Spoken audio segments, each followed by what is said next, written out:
పాపము నుంచి విడిపించువాడు,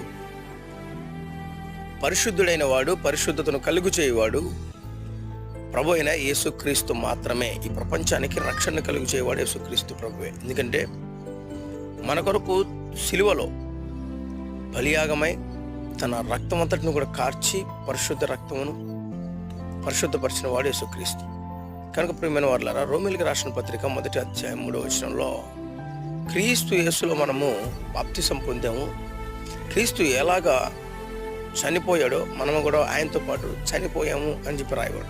కనుక శారీరకంగా ఈ లోక సంబంధమైన క్రియల్లో, మాటల్లో, అలవాట్లలో మనము లోక సంబంధమైనటువంటి పాపములో చనిపోయిన వారమై దేవుడు ఏ రీతిగా అయితే పునరుద్ధానంగా లేచాడో ఆ రీతిగా మనము కూడా పరిశుద్ధతలో లేపబడిన వారమై, అంటే ఈ లోకంలో బ్రతుకుతుంటాం కానీ ఈ లోక సంబంధమైన క్రియలను పాటించకుండా